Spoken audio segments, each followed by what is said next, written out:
देखिए, आज हम लोग जिला प्रशासन के बारे में बात करेंगे। डिस्ट्रिक्ट एडमिनिस्ट्रेशन, ये एक मांग आई है कि आप हमें बताइए कि एसडीएम की नियुक्ति कैसे होती है। तो मैंने सोचा कि चलिए आज हम एसडीएम के बारे में चर्चा करते हैं। जब हम एसडीएम के बारे में चर्चा करेंगे तो सबसे पहले हमको अपने ज़िला के बारे में चर्चा करनी होगी। ठीक है, कोई भी ज़िला हो, चाहे वो कानपुर ज़िला हो, लखनऊ ज़िला हो, उरई ज़िला हो, औरैया ज़िला हो, इटावा ज़िला हो, कन्नौज ज़िला हो, कोई ज़िला हो उत्तर प्रदेश का। उत्तर प्रदेश को कई ज़िलों में बांटा जाता है और ऐसे 75 ज़िले हैं और 75 ज़िलों के प्रशासन को पूरे 75 ज़िले के प्रत्येक ज़िलों को कंट्रोल करता है डिस्ट्रिक्ट मजिस्ट्रेट, जिलाधिकारी।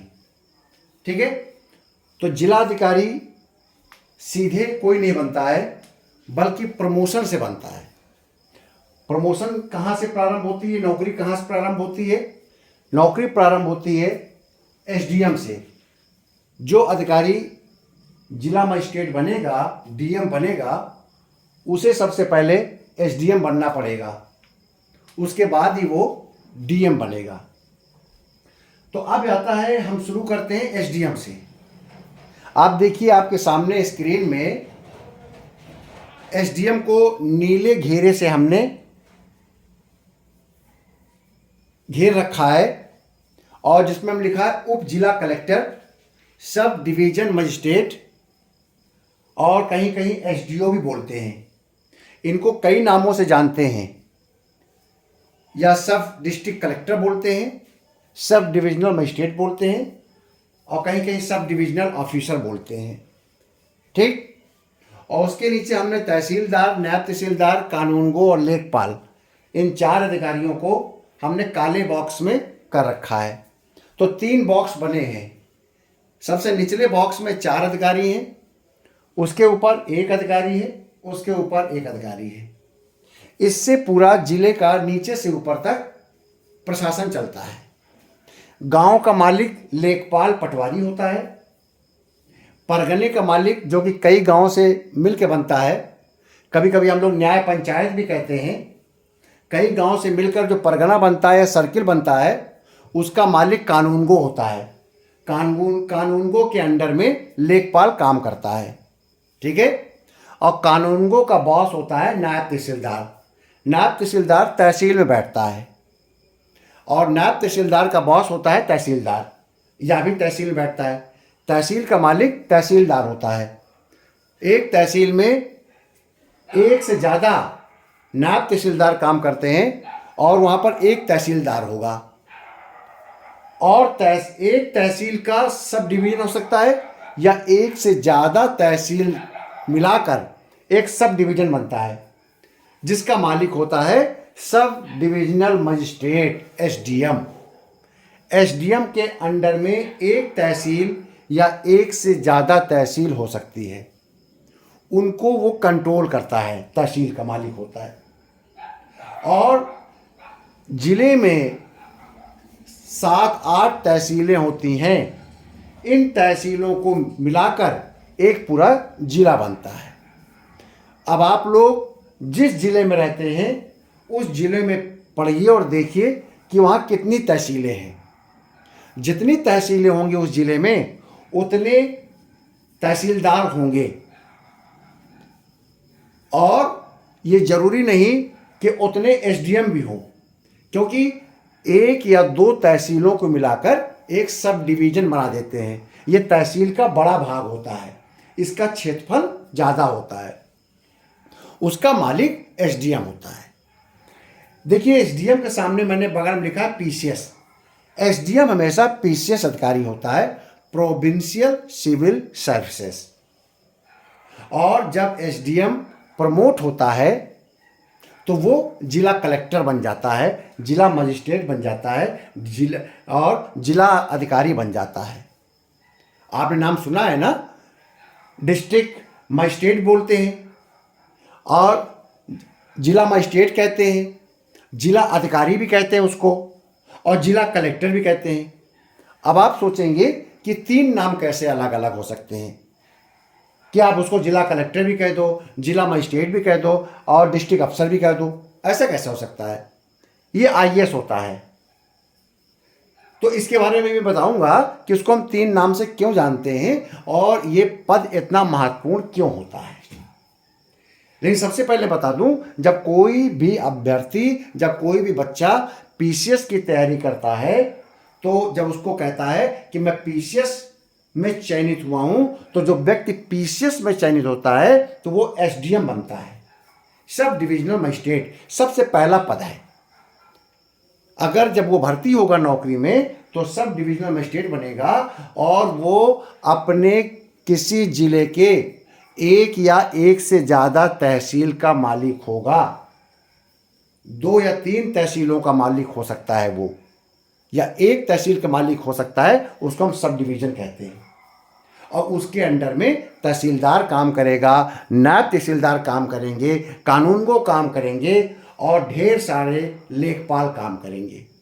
एक एसडीएम के अंडर में बहुत से लेखपाल होते हैं, कई कानूनगो काम करते हैं, 3 से 4 नायब तहसीलदार काम करते हैं और 1 या 1 से अधिक तहसीलदार काम करते हैं। इन सब का बॉस एसडीएम होता है और एसडीएम का बॉस जिला कलेक्टर होता है। जिला कलेक्टर के सहायता के लिए, जिला मजिस्ट्रेट की सहायता के लिए तमाम एडीएम काम करते हैं। वह भी पीसीएस अधिकारी होते हैं, क्योंकि एसडीएम प्रमोट होता है एडीएम में और फिर एडीएम बनता है डीएम। ठीक, तो पीसीएस अधिकारी जब पीसीएस से परीक्षा पास करके एसडीएम बनता है तो वह भी प्रमोट होकर जिला कलेक्टर बनेगा। और जब कोई आईएएस की परीक्षा पास करता है और अपने जिले में नौकरी करता है तो वह भी सबसे पहले एसडीएम बनाया जाता है। तो आप कहेंगे कि पीसीएस और फिर आईएएस में अंतर क्या हुआ? दोनों ही तो एसडीएम बन रहे हैं। आईएएस जैसे भर्ती हुआ तो वह भी एसडीएम बना पहले, और पीसीएस जब भर्ती हुआ तो वह भी एसडीएम बना। अंतर बस इतना है कि आईएएस जब एसडीएम बनता है तो उसकी समय सीमा अवधि कम होती है, साल, 6 महीने, 1 साल। उसके बाद वो सीडीओ बन जाएगा, चीफ डेवलपमेंट ऑफिसर बन जाएगा, बड़े पद में बन जाएगा और 3 साल 4 साल की नौकरी करने के बाद वो डीएम बन जाएगा। लेकिन जो एक पीसीएस अधिकारी होता है वो, उसको डीएम बनने में कम से कम 10 से 12 साल लगते हैं, और एक जो डायरेक्ट आईएएस होता है वो डीएम बनने के लिए उसको 4 से 5 साल लगते हैं, और पीसीएस को डीएम बनने के लिए 10 से 12 साल और 15 साल लग सकते हैं। वो तब तक नहीं डीएम बनेगा जब तक पीसीएस का प्रमोशन आईएएस में नहीं होगा। ठीक, तो आईएएस डीएम बनने में केवल 4 से 5 साल का समय लेता है, और पीसीएस को जो एसडीएम, दोनों एसडीएम के पास से सीधे आते हैं, और उस एसडीएम को डीएम बनने के लिए 12 से 15 साल के बीच का समय लग जाता है, और वो तब बनता है डीएम जब वो आईएएस में प्रमोट हो जाता है।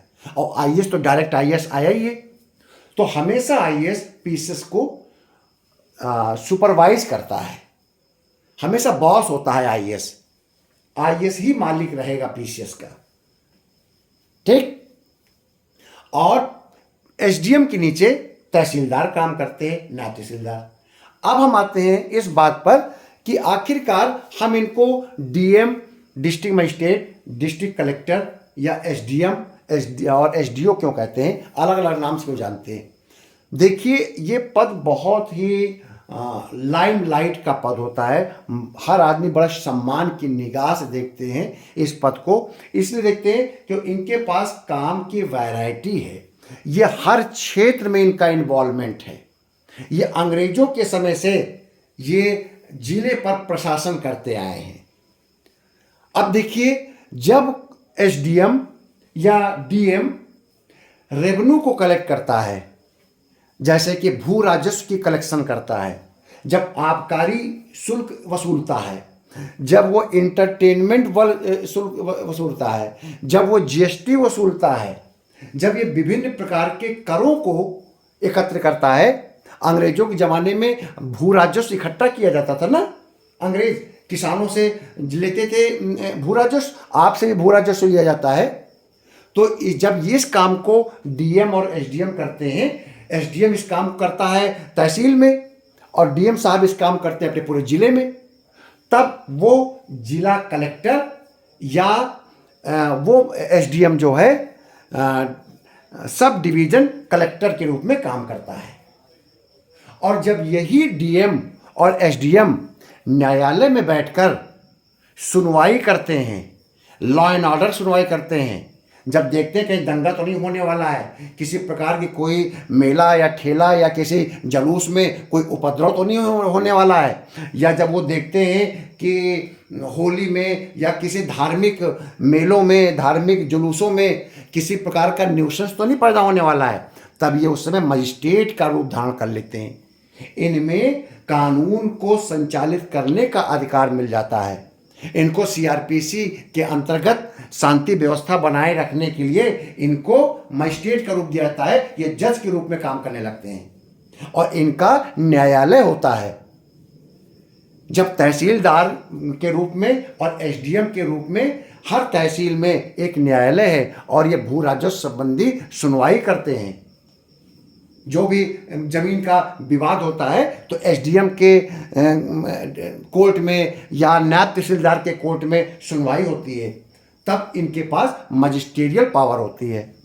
तो देखिए, जब वो राजस्व की वसूली करते हैं तो कलेक्टर कहलाते हैं, जब वो न्यायालय में बैठकर सुनवाई करते हैं तब वो मजिस्ट्रेट कहलाते हैं, और जब वो अपने तहसील और जिले के सारे अधिकारियों को ऑर्डर देते हैं तब वो ऑफिसर कहलाते हैं, डिस्ट्रिक्ट ऑफिसर, और सब डिविजनल ऑफिसर कहलाता है एसडीएम।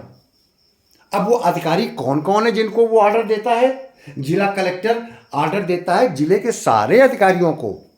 पीडब्ल्यूडी का एग्जीक्यूटिव इंजीनियर हो सकता है, असिस्टेंट इंजीनियर हो सकता है, इरिगेशन डिपार्टमेंट का एग्जीक्यूटिव इंजीनियर हो सकता है, जेई हो सकते हैं, आपके एसडीएम हो सकते हैं, एग्रीकल्चर के डिस्ट्रिक्ट एग्रीकल्चर अफसर हो सकता है, आपका सोशल वेलफेयर अफसर, समाज कल्याण अधिकारी हो सकता है। जिले में जितने अधिकारी बैठते हैं सबका बॉस होता है जिला कलेक्टर।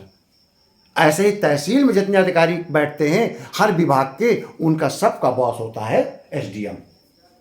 तो एसडीएम मजिस्ट्रेट के रूप में भी काम करता है। एसडीएम सारे अधिकारियों का बॉस भी होता है अपने तहसील में। और एसडीएम जब लॉ एंड ऑर्डर की बात करता है, जब राजस्व की वसूली करता है और जब उसकी सुनवाई करता है, शांति व्यवस्था बनाए रखता है, तब वो मजिस्ट्रेट हो जाता है। तब वो देखता है कि कोई दारू पी के ना उपद्रव करे, कोई जहरीली दारू ना पी ले। तब देखता है कि कहीं किसी प्रकार का कोई न्यूसेंस ना पैदा हो, कोई दंगा ना होने की संभावना हो, आपस में कोई रंजिश हो तो लड़ाई झगड़े की संभावना ना हो। तब वो मजिस्ट्रेट के रूप में गांव में, उस तहसील में, क्षेत्र में जाता है। ठीक, तो आप समझ गए कि एसडीएम सीधे पीसीएस की परीक्षा पास करके डायरेक्ट सेवा में आता है, और नीचे से जो अधिकारी प्रमोट होते हैं, लेखपाल, कानूनगो, नायब तहसीलदार और तहसीलदार, ये जब एसडीएम बनते हैं तो बहुत समय निकल जाता है, और एक डायरेक्ट एसडीएम आता है जो पीसीएस के माध्यम से आता है। ठीक, और जो जिला कलेक्टर होता है, जो डिस्ट्रिक्ट मजिस्ट्रेट होता है, वो आईएएस होता है। तो जब हम पीसीएस की बात करते हैं तो पीसीएस सीधे एसडीएम के पद पर काम करता है। अब दूसरी बात, मैंने देखिए बगल में लिख रखा है ब्लैक पेन से, एसडीएम के काम क्या है। मैंने पहले बता दिया, राजस्व की वसूली करना, यानी कि जितना भी टैक्स है, रेवेन्यू है, उसके कलेक्शन काम यही करता है। आप लोग देखेंगे आपके घर गांव में वसूली आती है कि साहब आपने भूमि कर नहीं जमा किया, राजस्व आपने अभी तक अपने टैक्स नहीं जमा किया, तो अब लेखपाल आता है, आप उसको जमा करते हैं। कानून व्यवस्था, कभी कभी आप देखते हैं कि घर गांव में एसडीएम साहब आ गए हैं, कोई यहाँ दिक्कत हो गई थी, लड़ाई झगड़ा हो गया तो एसडीएम साहब आए हैं, साथ में सीओ आएगा, इंस्पेक्टर आएगा, पुलिस का साथी साथ में आएंगे। विकास कार्य देखते हैं कहीं नाला बन रहा है, नाली बन रही है, पुलिया बन रही है, कोई शिकायत करता है तो एसडीएम साहब आ जाते हैं विकास कार्य को देखने के लिए। काम तो विकास का काम है ग्राम अधिकारी का, ग्राम विकास अधिकारी का, ग्राम पंचायत अधिकारी का, सहायक विकास अधिकारी का, पीडब्ल्यूडी का, इरिगेशन का, जल निगम का, लेकिन इन सब का बॉस होता है एसडीएम। डीएम साहब जब भेजेंगे कि जाओ एसडीएम साहब अपने जाके गांव में देखो कि वहाँ पर ये नाला बना है कि नहीं बना, लोग शिकायत कर रहे हैं, ठीक है, तो विकास कार्य को रिव्यू करेगा। पुलिस पर नियंत्रण रखेगा। जो भी तहसील में, गांव में पुलिस चौकी है उसके निरीक्षण का अधिकार एसडीएम के पास है। और जिला में एसपी एसएसपी पर नियंत्रण का अधिकार जिला मजिस्ट्रेट साहब के पास है, ठीक है। जब चुनाव होता है विधानसभा का, विधायकों का, तो एसडीएम साहब निर्वाचन अधिकारी होते हैं, रिटर्निंग अफसर होते हैं अपने तहसील में, ठीक है। तो ये निर्वाचन का काम भी करते हैं, निर्वाचन अधिकारी होते हैं। और अगर कोई तहसील में जेल बनी है तो जेल के सुपरविजन करने का काम भी एसडीएम साहब का है। डिस्ट्रिक्ट जेल को तो सुपरवाइज करते हैं डीएम साहब, लेकिन तहसील में या सर्किल में अगर कोई जेल बनी है तो उसको सुपरवाइज करेंगे एसडीएम साहब। प्रोटोकॉल ऑफिसर भी हैं। जब कोई बड़ा अधिकारी, कोई बड़ा नेता, मुख्यमंत्री, प्रधानमंत्री अगर आपके गांव आ रहे हैं, आपके तहसील आ रहे हैं, तो वहां पर जो एसडीएम होगा तुरंत प्रधानमंत्री को, मुख्यमंत्री को लेने के लिए पहुंचेगा। वहां का वो प्रोटोकॉल अफसर भी है, ठीक है। तो एसडीएम अपने तहसील में, अपने सब डिवीजन में पूरा समस्त प्रकार के कार्यों को नियंत्रित करता है। अब आता है कि क्या एसडीएम शहर में नहीं काम कर सकता? बिल्कुल कर सकता है। जब पीसीएस अधिकारी तहसील में तैनाती दी जाती है, तहसील में नियुक्त किया जाता है, तब उसको हम एसडीएम कहते हैं। और जब वही अधिकारी जिले में, शहर में, शहर जैसे कन्नौज का शहर, जैसे कानपुर शहर, जैसे उरई शहर, जालौन में उरई, ठीक है, जैसे आपका इटावा का शहर, जब सिटी में काम करता है तब वहाँ उसको हम एसीएम कहते हैं, एडिशनल सिटी मजिस्ट्रेट। और इसकी कोर्ट होती है, ये थानों का सुपरवाइज करता है। वहाँ पर जब शहर में नौकरी करता है कोई भी एसडीएम, तब उसका नाम बदल जाता है, तब उसको वहाँ पर एसीएम कहते हैं, एडिशनल सिटी मजिस्ट्रेट। और जब वो तहसील में काम करता है, ग्रामीण क्षेत्र में काम करता है, तब वहाँ उसको बोलते हैं एसडीएम। देखिए मैंने लाल पेन से दाहिने साइड में एक हायरार्की बनाई है, हमने नीचे से ऊपर के बनाया है कि पीसीएस अधिकारी की नियुक्ति हुई एसडीएम और एसीएम के रूप में दिखाया, और ये प्रमोशन पाता है सिटी मजिस्ट्रेट के पद पर। यह भी पीसीएस होता है। और जब सिटी मजिस्ट्रेट से ऊपर का पद होता है एडीएम, ये जिले में बैठते हैं, आप लोग कहते हैं एडीएम साहब से मिलना है। और एडीएम से ऊपर होता है डीएम। डीएम अपने कामों को एडीएम के बीच में बांटता है। एक डीएम के अंडर में 5, 6, 4 के बीच में एडीएम होंगे।